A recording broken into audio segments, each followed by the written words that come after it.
Wow. What's going on?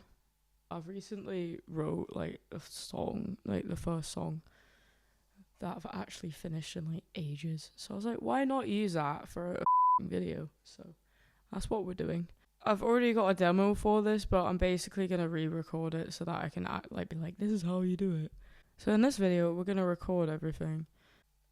I started with guitar first last time. I did guitar, then bass, and then drums, and then vocals, which is just, it's fine, but you need to record your drums first and then put everything in time to that, realistically.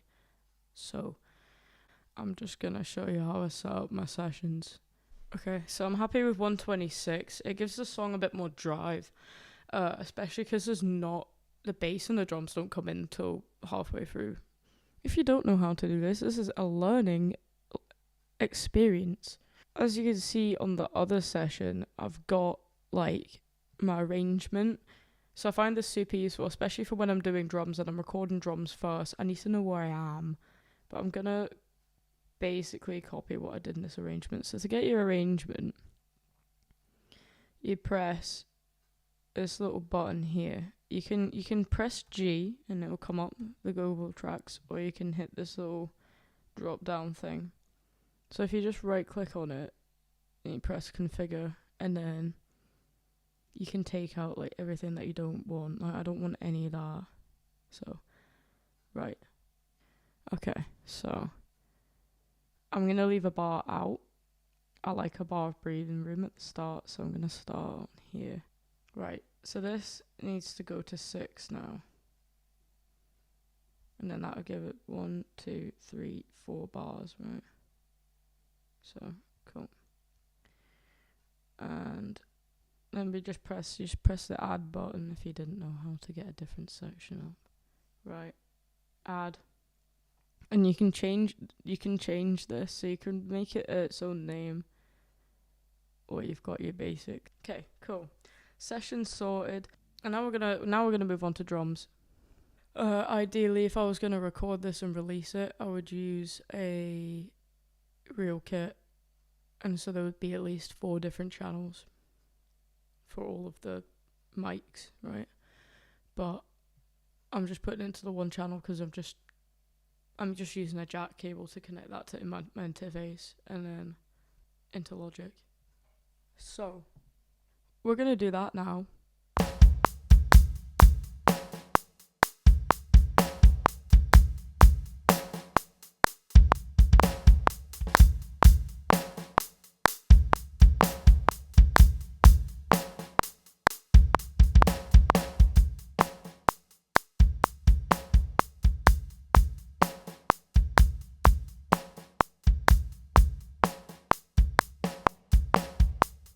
Okay, we're back. I'm now recording on my phone because my stupid camera battery died.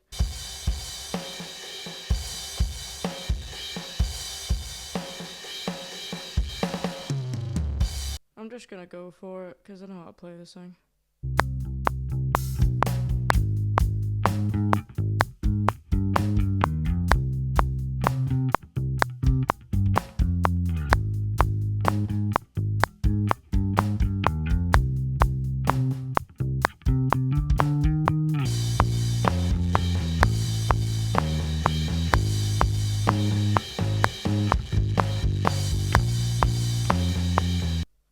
Okay, I pretty much finished the bass, but I can't really finish the rest of the bass until I've done the guitar because I kind of forgot how the bass goes.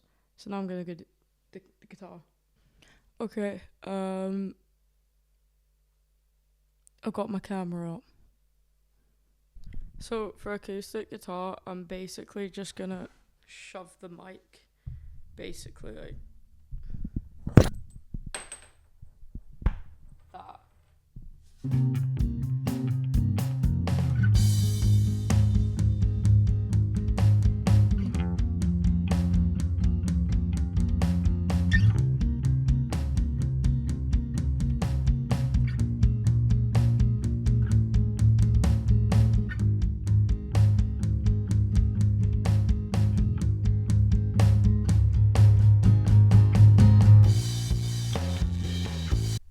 So that's guitar recorded now.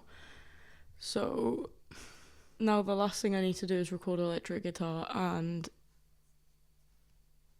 if I was going to do this properly, I would mic up my amp, but it's 9 PM and I can't be bothered, so I'm just going to shove it through my interface again. We're back. I've got my guitar set up, I've changed some of the colours as well, I've got pretty colours going on now. So now I'm going to record the chorus stuff. The issue is the waveforms, like, it's really quiet, this acoustic guitar, so I'm going to have to put a limiter on it and just increase that. So we're going to go from here, because I do the build up, and then once I've done this part, what have I done my pick? I'm going to go back and I'll do the lead.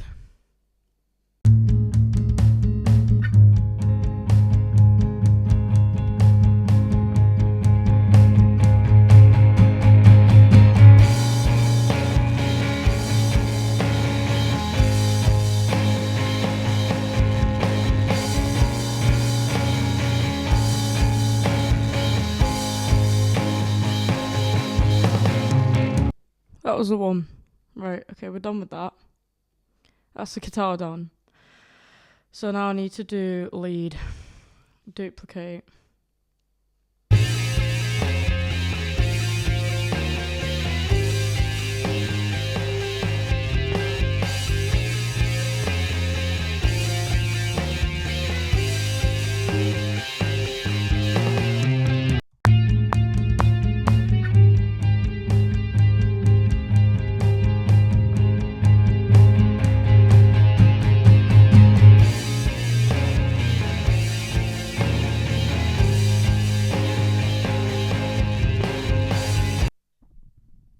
Back.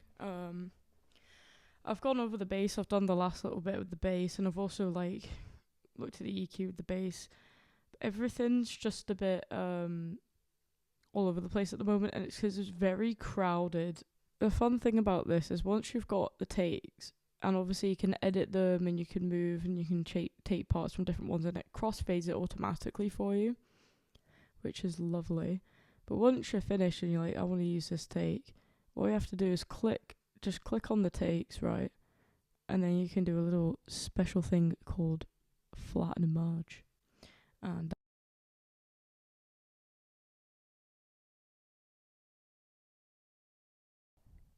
that thing cut me off then. And also kind of myself because I didn't review the end of that, so I'm just assuming it's fine. So I've got that sorted. I'm going to do the same thing with that. So this is basically like, I just do a little bit of levels, get everything leveled, and then I'll go ahead and put my vocals on top. What I'm going to do with this, I'm going to turn that limiter off, right? So basically I'm just going to take this and I'm going to copy it. And I'm just going to paste it in there. I'm going to pan this left, pan that right. Name them. Then this is a fun bit of organization, right? Shift click on the other one, right click, create track stack, or you can do Shift Command D. A folder stack is just for organization, so I'm just shoving these in a folder and naming it acoustic.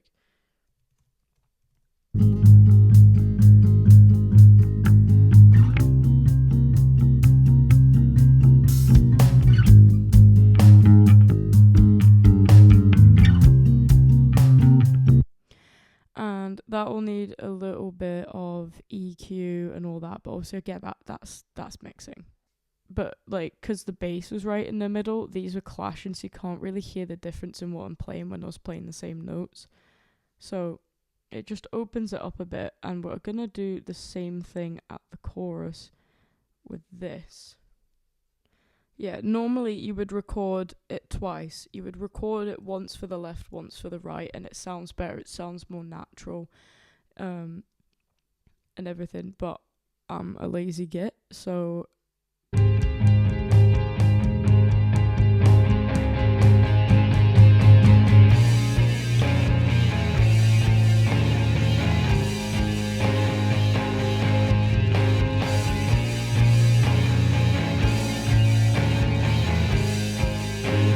right, so I'm going to do this quickly because my camera is going to die. But basically, that summarizes the recording session. So what I've done is I've recorded my drums, my bass, my guitars, right? Obviously, I haven't recorded vocals yet, so I'm going to record vocals and then they'll be there for the mixing video. But it's like 10 o'clock at night and I'm not shouting at 10 p.m. on a Thursday evening. I didn't even know what evening it was. Well done, me. Okay, but that's basically it. Like, when you record, just get everything down pretty perfect the way you want it, and then I like to, like I said, like I was just doing there, I like to go in and do my levels and also just kind of pan out things a little bit, just open up the space so that when I record vocals, it's just a lot nicer. Last time I recorded vocals in this room, and this is literally like my kitchen is over there. So the whole room is like there's way too much reverb in here. There's like, it is not a nice room to record vocals. It's fine for acoustic guitar, not for vocals. So I'm probably gonna shove myself in my wardrobe and record my vocals in there. And there will be a mixing video after this. I'm just gonna show my process. So I'm just gonna talk you through what I'm doing, and hopefully you learn something from it. Come back in about 5 to 7 business days and there'll be some mixing videos on here. Just to like help you get a grasp of how to start mixing and also why you mix.